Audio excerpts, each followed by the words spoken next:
Ng gabi sa inyong lahat. Ginabi talaga tayo, no? Kasi kanina talagang pagod na ako sa biyahe, tapos yun, nagcamping tayo at nakaidlip naman ako doon kahit may mga something na naglalakad-lakad sa tuwing paidlip ako doon sa tent. Ngayon guys, nandito na tayo sa area. Lalakarin lang natin konti, no? At ang area na yan ay talagang sinabi nila dito na meron daw panggagahasa yung nangyayari, at yun nga, nagmumulto. At ituturo ko rin sa inyo kasi yung nagsabi sa atin doon lang, sabi ko sa kanya na huwag kang sasama, ako na lang. Tinuro sa atin guys, yung side pala dito sa kaliwa, doon pala may daanan din dito, na yung daanan kasi yun, doon daw inabangan yung babae. Tapos nung nakuha yung babae, dinala dito sa Palawan. Kaya guys, abangan nyo exploration na to at mag paranormal exploration tayo, investigate kung talaga nandito bas talaga sila, at yung mga dala nating equipment dito like REM pad at yung EMF kung gagana ba.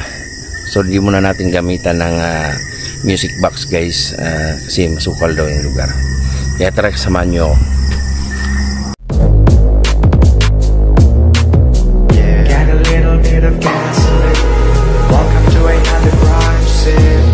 So ayun guys, yung motor natin iniwan natin doon banda sa may malapit na kalsada, at ito na, papasukin na natin, no? Ito yung area na nagmumulto daw yung ginahasa dito guys.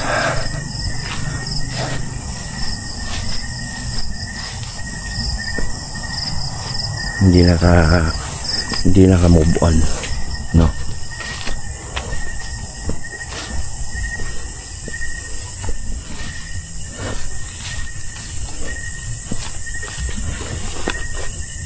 Ano natin yung ilaw guys, parang mahina. Yan. Uy, ano yan? Okay, siguro na natin yung ilaw. Uy, ayan.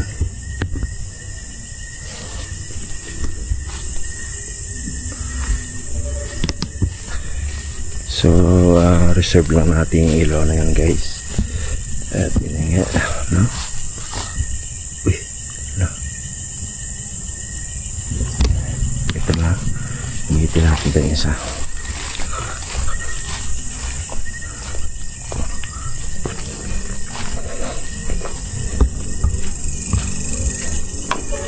Uy.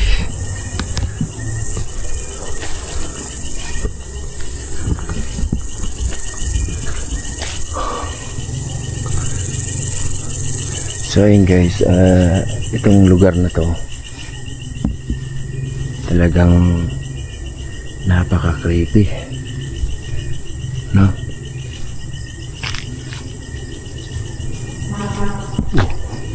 Ano lang to guys, may maririnig tayong sasakyan gawa nung sa ibabaw nito may highway na rin.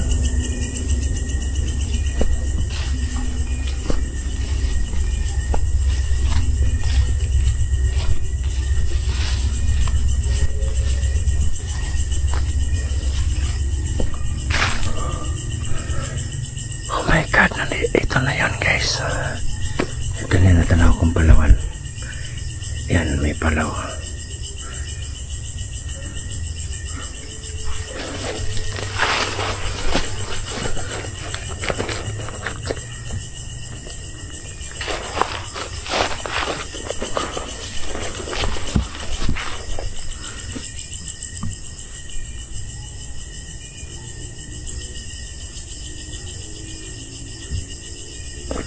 So yun guys, dala-dala natin yung REM pad ngayon. Dito siya. At yung EMF, tingnan natin.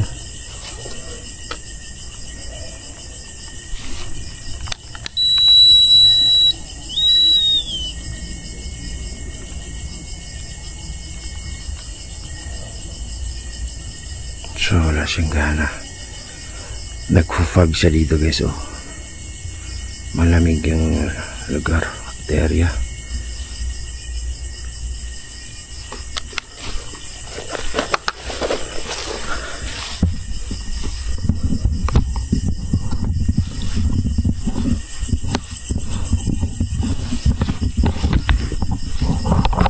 And guys, pagpalit muna natin yung i-off ko na guys, i-off ko muna yung ano, kasi papalit muna tayo ng battery. Hindi ko pala napalitan to ng battery.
So yun guys, nagpalit na tayo ng battery.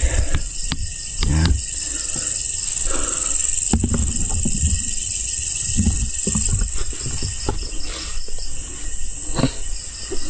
So ito na yung Palawan guys.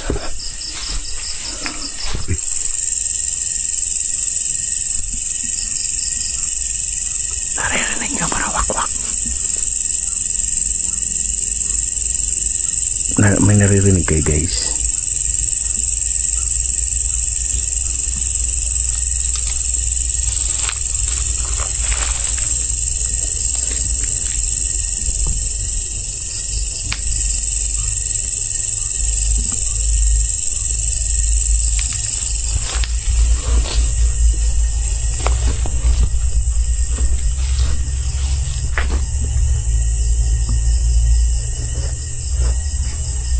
May sapa rito. So dito daw dinala yung kinahasa guys.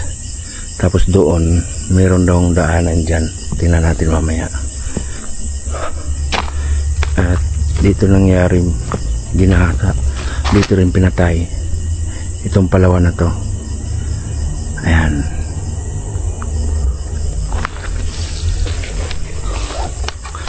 Try natin.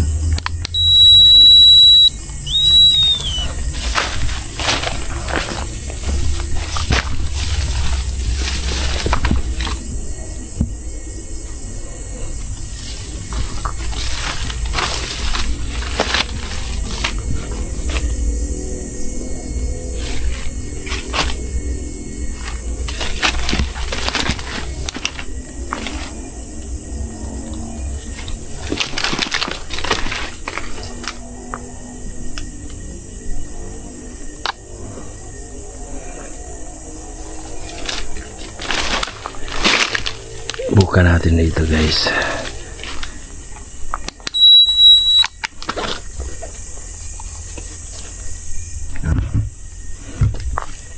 I-on natin to.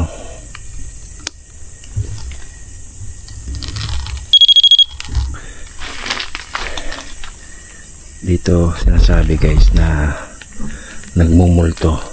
Ito mismong lugar na to. Dito sinasabi na dito yung nagmumulto na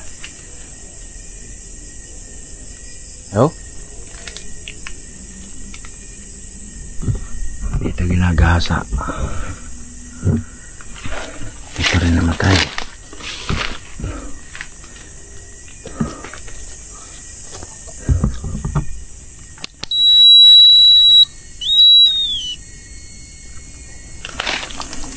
So lagay na natin rin pa dyan.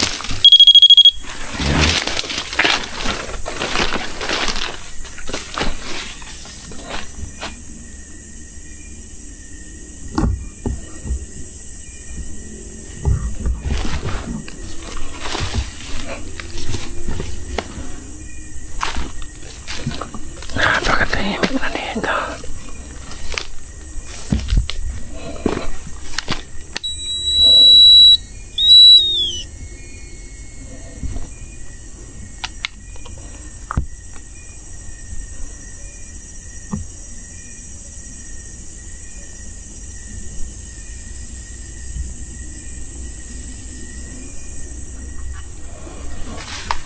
Magandang gabi o may gabi diri sa inyo.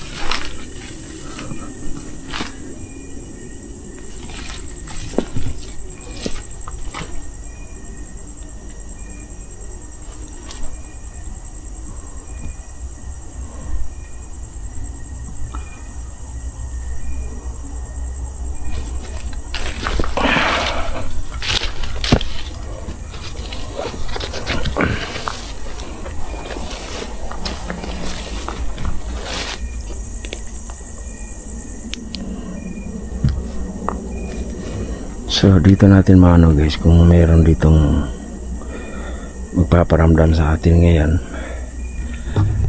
Dito tayo ngayon kay solo exploration at pakiramdaman natin at mag-iikot tayo dito kung talagang meron ba ditong magpaparamdam sa atin.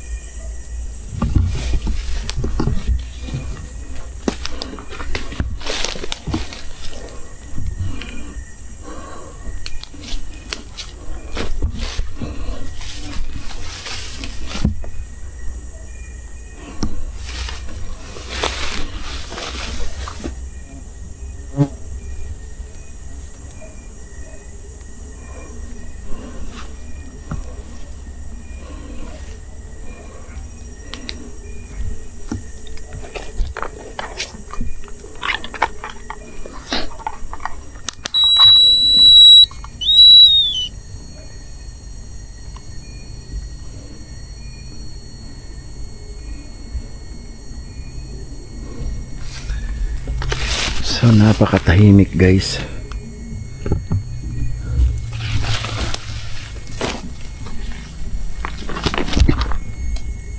Hello?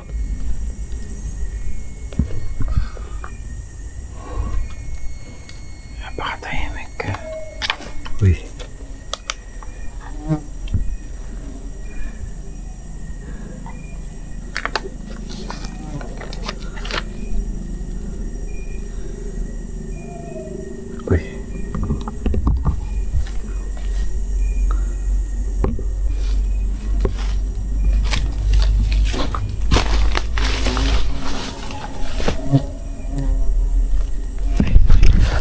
Cukan. Ay guys, lumayo tayo guys, may pucukan dun. Yan, sundan tayo. May ilaw. May ilaw kasi tayo.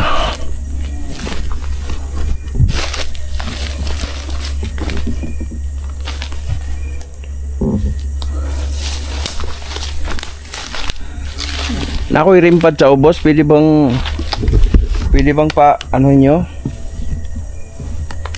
pa tingugon to ninyo rimpad.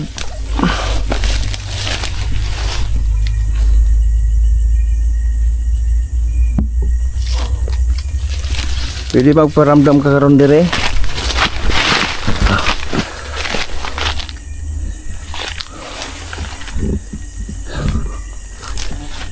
So ayun guys,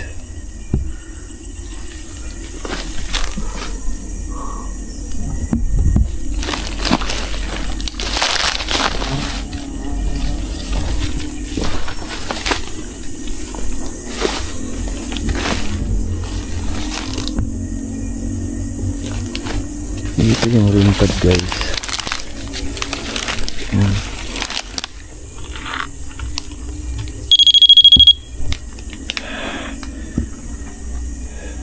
Try natin magpatay ng ilaw guys, ano? So ayan, totally patay ito yung ilaw natin.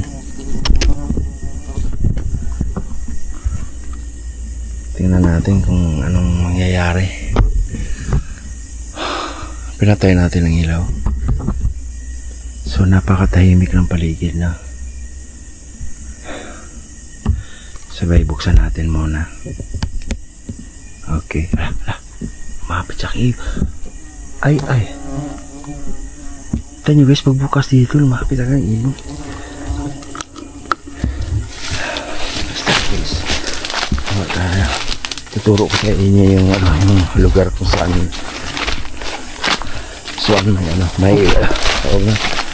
may daanan dito kung saan kinuha yung babae. Tapos ginahasa dito mismo tayo.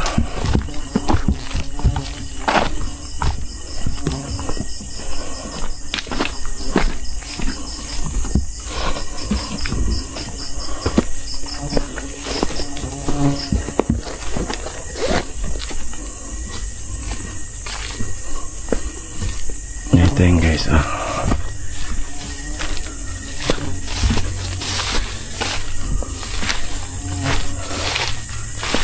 ayan guys. Diyan guys, may daanan dyan, no? May mga kabayan doon sa kabila dito. Ngayon, ang nangyayari daw guys, inaabangan na pala dito yung babae. At nung pagkadaan dito sa babae, ayun nga, dinala dito. At ang sabi pa guys, hindi lang isa ang gumawa nun. Pero ano pa, hindi na huli yung gumawa nun. Ayun oh, matahimik sila.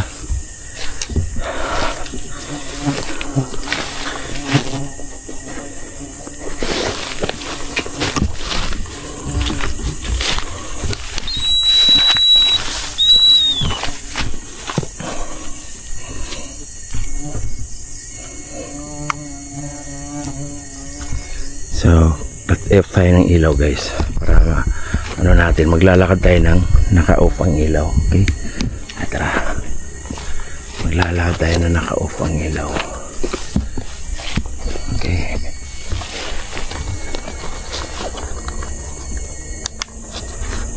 Ayan, naka-off yung ilaw natin. Kaya lang wala akong makitang daanan. Sobrang dilim pala. Ilaw tayo sa puti. Ayan. Tapos off na naman natin ang ilaw. Dito sa sapa tayo guys. Ayan. Dito mismo tayo sa paanan ng Palawan. Off natin ang ilaw. Okay. At makikiramdam tayo kung anong kaganapan dito pag walang ilaw at nag-iisa ka lang. Yan. Ano natin yung EMF.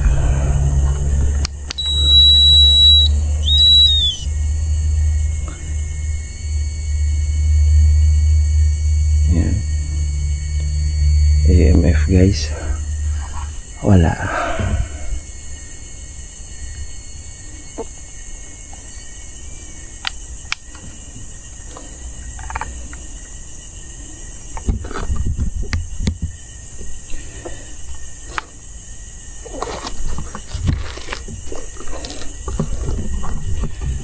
So mga ganito senaryo guys, may mga times na magpaparamdam sila, magpapakita. Hindi lahat sa panahon na magpapakita sila.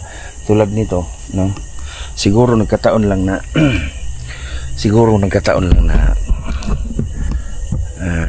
hindi tayo pinalad na magpaparamdam sa atin o magpapakita, no? Pero isa lang sigurado dito guys, ang lugar na to ay napaka-creepy. Maraming salamat sa inyo lahat guys, sawa-sawa nyo pagsuporta sa Don's Gas TV. At yun nga, hindi lahat ng exploration natin ay merong makikita at magpaparamdam, no? Thank you sa lahat na mga sumusuporta. Kahit wala tayong makita, nandyan pa rin kayo. At kahit wala tayong walang nagpaparamdam, andyan pa rin kayo. Thank you so much. God bless you all guys. Maraming salamat. So pinuntahan lang natin itong lugar. Kaya balik tayo guys at maghanap tayo ng makampingan natin. Somewhere pala to ng bukid nun guys. Kung dadaan ka dito doon sa Esperanza, pagbungad mo rito ay makikita mo agad ito.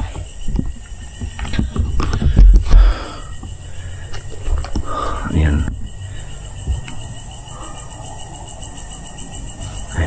Sit na tayo. Okay.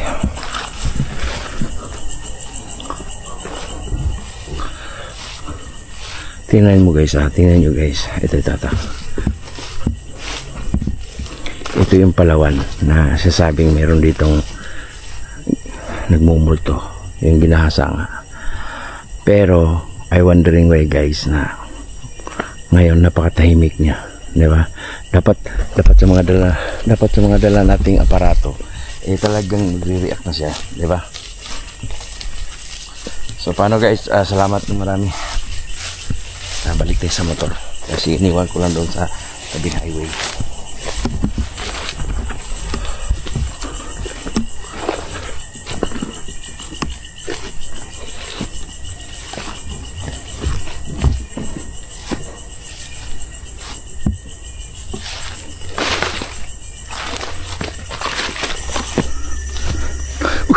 Uy, hala, may napansin ako doon.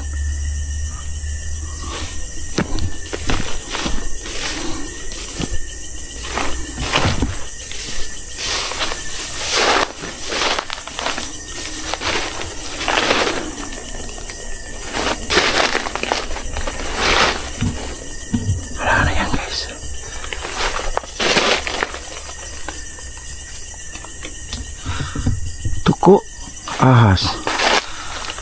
Tuko or ahas.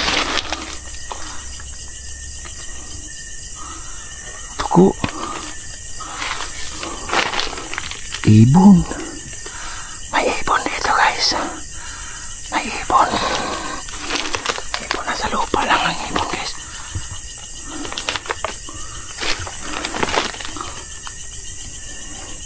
Comment down below guys, anong klaseng ibon to?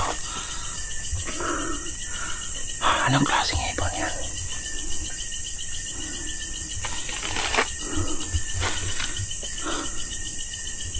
Akala ko as nakatingin siya sa akin guys. Ibon. Ibon.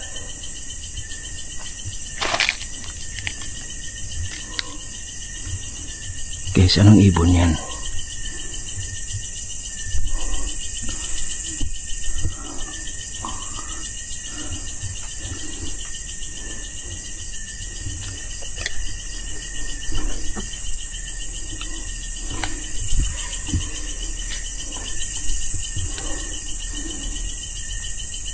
Ang klaseng ibon to.